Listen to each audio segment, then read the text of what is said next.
మీ ఎలాంటి వ్యాపార ప్రకటనలకైనా వెంటనే మా ఛానల్ సంప్రదించండి. అందరికి నమస్కారం, నేను శిరీష. ప్రస్తుతం మనతో పాటు ఉన్నారు ప్రముఖ ఆధ్యాత్మికవేత్త, జ్యోతిష పండితులు, వేదిక ఆస్ట్రాలజర్ అవినాష్ దాస్ గారు. గురుగారితో మాట్లాడదాం. నమస్కారం గురుగారు.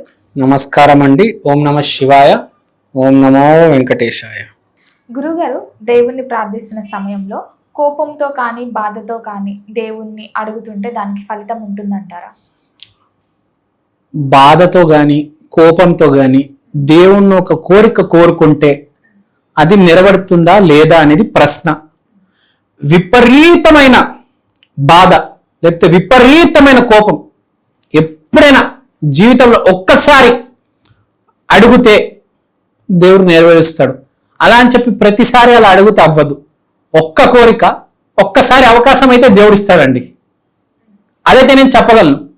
కొంతమంది నాకు చెప్పారు, once for a life time it will happen, it may happen. కానీ ఆ కోరికలో చాలా నిజాయితీ ఉండాలి. దొంగ కోరికలు ఉండకూడదు. రావణాసుడికి సీత నచ్చింది, అలాంటి పిచ్చి పిచ్చి కోరికలు కోరుకోకూడదు.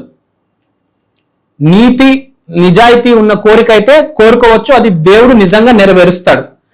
మనకు ఆ సంకల్పం నిజంగా ఉంటే జరుగుతుంది, ఒక్కసారి జరుగుతుంది. అదైతే నేను చెప్పగలను.